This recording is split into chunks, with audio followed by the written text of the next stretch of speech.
Hi, I'm Lynn, your adulting coach. I help autistic young adults and their families systemize adulting together. Thank you for watching this video.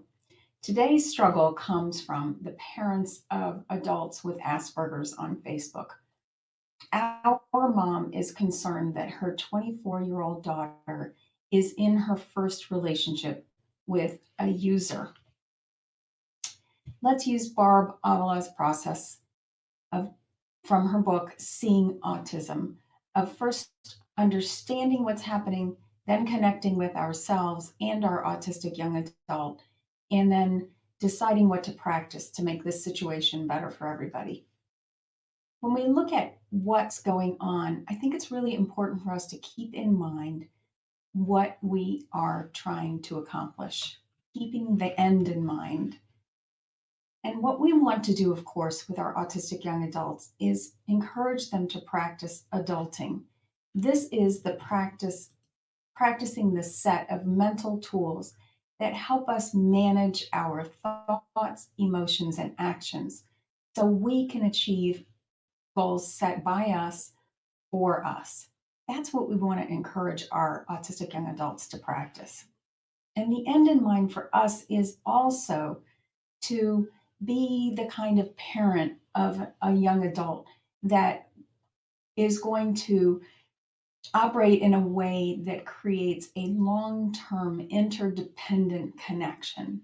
We love our children all the way down to their toes, and we want to do whatever we can to be the kind of person that they want to connect with. And the three roles that I find helpful for me to remind myself is that I want to encourage, I want to warn, and I want to be consulted.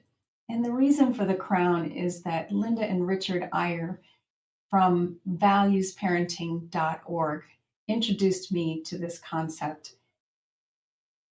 Then, when I went back to find the source on their website, I couldn't find it. So I just Googled encourage, warn, and consulted and discovered that they perhaps might have borrowed this concept from the monarch's rights. Yes, the Queen of England has these three roles as well. And thinking about it as a crown for me makes me kind of giggle.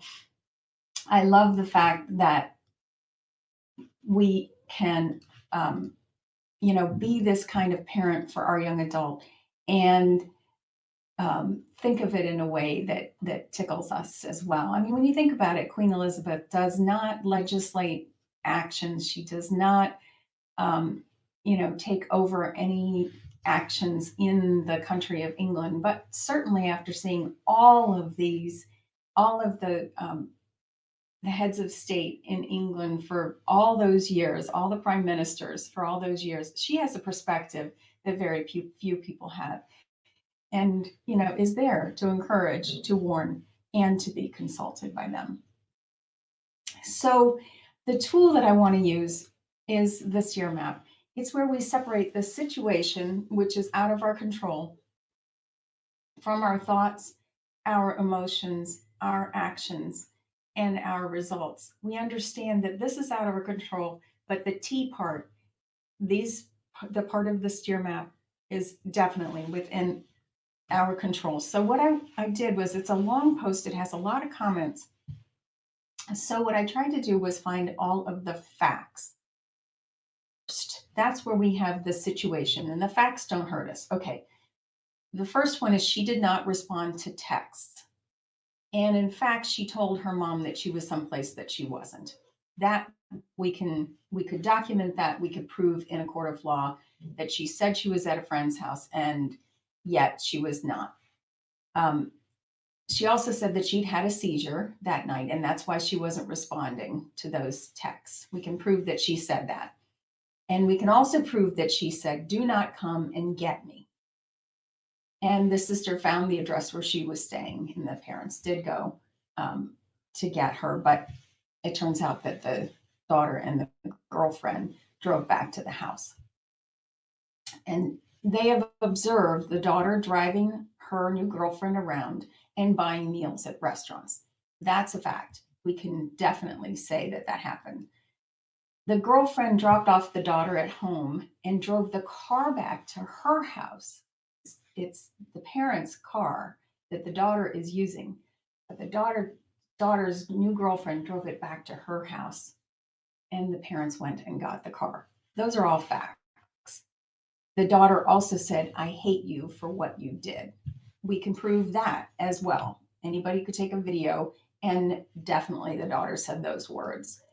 They also confirmed that there was $200 transferred out of her account into another private banking account. That's a fact. And the sister said that the daughter said she's leaving our house as soon as she can.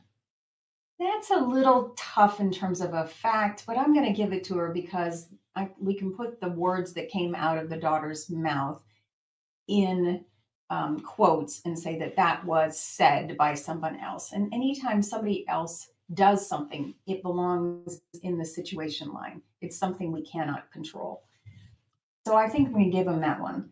The daughter also said these words: "I'm an adult and I don't have to tell you anything."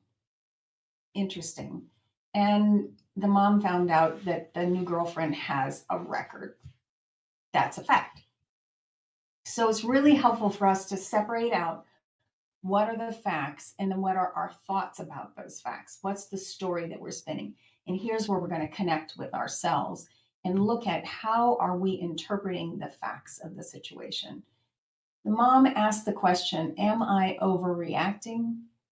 And she also has said about the daughter that she's stubborn and won't listen to me.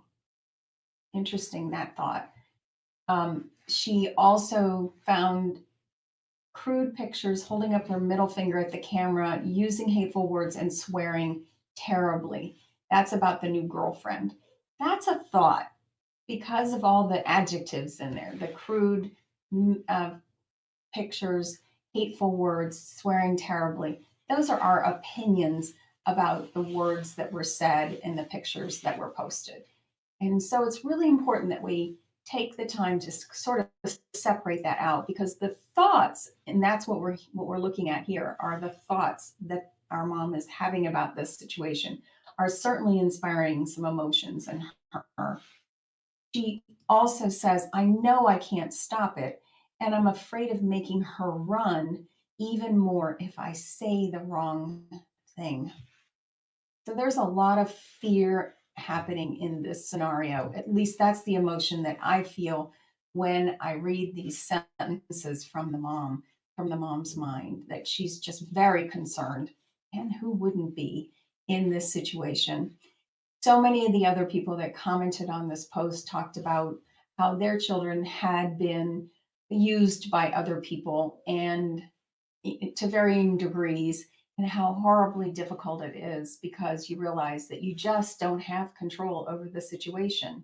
You can only have control over the way you think, feel, and act, which is going to produce a result. So here's what I suggest. I suggest that we get slow, low, and loving. Our autistic young adults really appreciate it when we regulate ourselves, because then they're more able to regulate themselves. So when we slow things down, when we take our emotions down as low as we can, and when we really act from the emotion of loving, and our autistic young adults are definitely more likely to respond in a connecting way.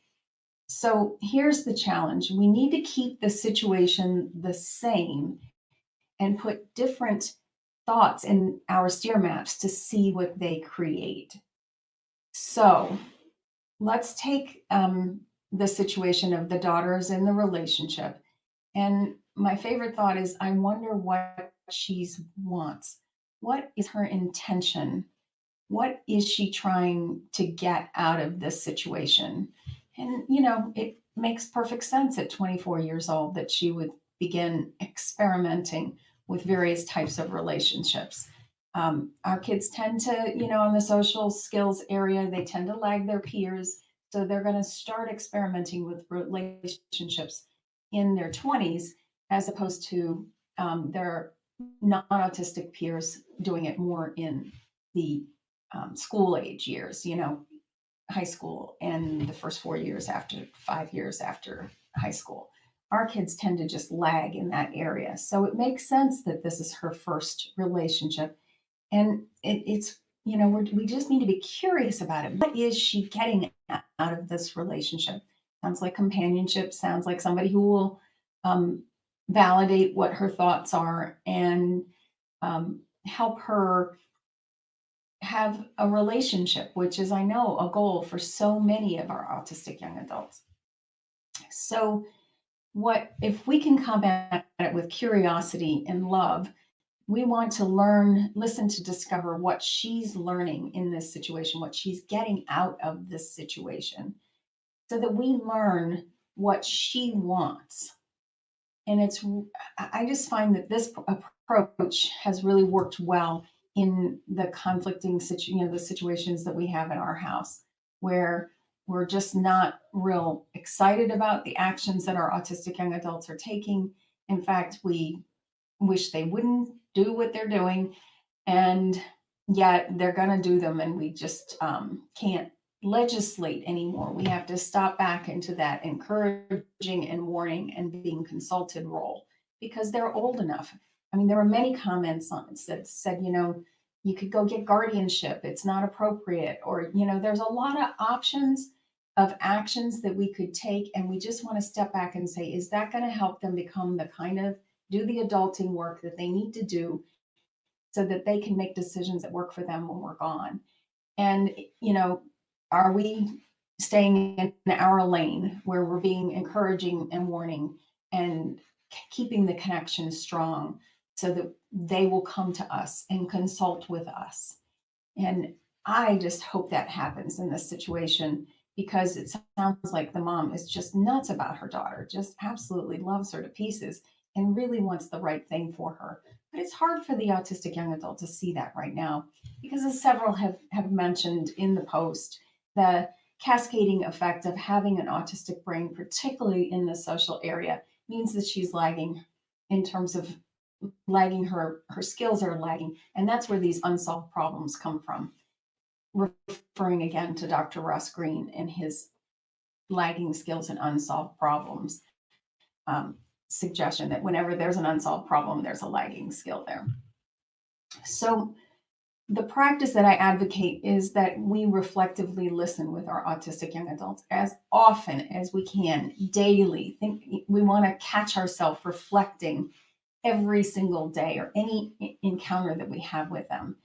And that decision to reflectively listen is an active decision. It's not an easy practice sometimes when we know that we're triggered.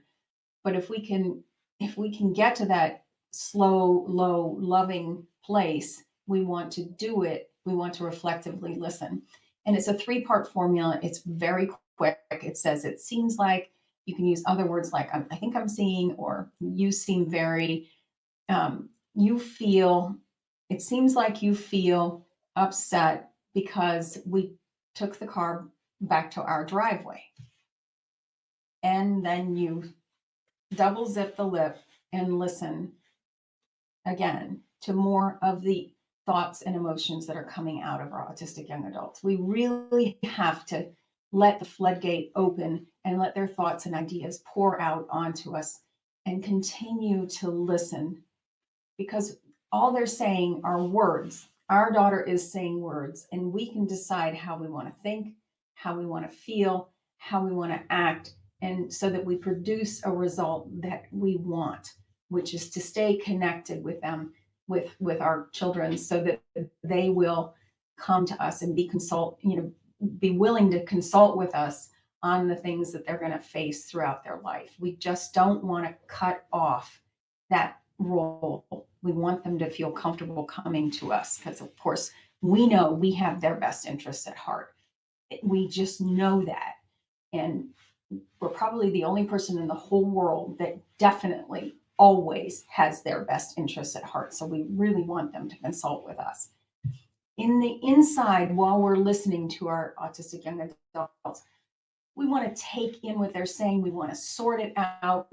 We want to sum it up, and we want to say it back succinctly to them in our own words.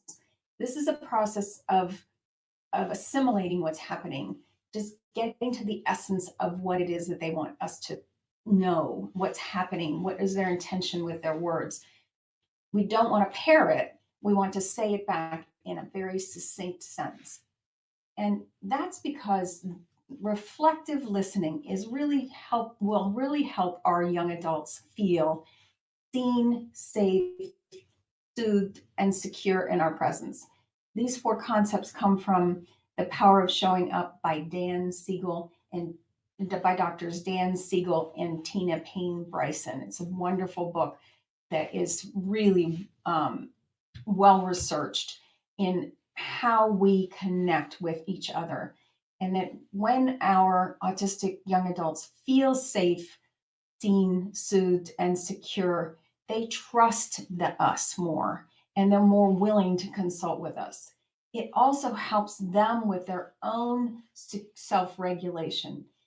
Just being seen by another person helps our brain calm down with that whole spin cycle of thoughts that are going on. But if somebody is really lovingly seeing us and hearing what we have to say, that you can visibly see their bodies just relax when they feel seen, safe, soothed, and secure in our presence. And that just helps us stay connected with them, helps us help them think things through so that they understand, that they want to act the way that will make them feel good in the long run. And we are doing our best to act as the loving, kind, uh, absolutely nuts about them parents that we are. So if we can just practice this skill, it will help everyone. And I think that we want to take it one step further then. So we want to use Dr. Ross Greene's collaborative, proactive problem solving process. So we start with, okay, what is the situation? And any one of those facts that I outlined at the beginning of this video, we could start with any one of those facts because they are provable. They can be, they're just facts. They can be proven. They don't hurt anybody. We can all agree on them. And let's start with where we can agree. And then we ask our autistic young adults, what are their thoughts, emotions, and how did they act when they were in that situation? And what was the result for them? Not the result for us, but the result for them. And that's really important that they understand that it's their thinking, emotions, and actions that are creating the results in their lives. That's how we get them. We encourage them to become the adults and practice being the adults while we're still here. Before our runway runs out, we want them to practice being adults as often as we can. And we want to keep encouraging that because their skill levels will improve over time. They will become better at making the decisions that align with who they really are at their core, the identity that is most precious to them. So then we present our steer map, and because we've done our homework ahead of time, we present it in a slow, low, and loving way. So we succinctly tell them our position. We don't ramble on for 5 minutes because we know that they don't have the attention span for that. We present our information as succinctly and as lovingly and as slowly, giving them time to process as we possibly can with our emotions centered and anchored in who we want to show up as their parent. We want to show up, with a crown on our head, with love and curiosity. So that's my suggestion in this situation. I realize that so many of us in my household as well will watch our autistic young adults get in relationships that we realize are not good for them. In the long run, the results are not going to be what they intended. But sometimes, as long as, if it's at all possible, we have to let it kind of run its course and just be there for them while it does. I know it's hard. You just want to go and yank them out of that situation and tell them They can't do that. But wow, when they make the mistakes and they learn from their own actions, from the results that they create, that they are responsible for that result, you have really helped them improve that skill that they need to become the adult that you want them to be before our runway runs out. So please visit me at lindsay.davison.com/blog for a transcript of this video and links to the resources that I've referred to here. I'm so happy to be here, helping in any way that I can for all of us who have autistic young adults that we love all the way down to their toes. Bye for now.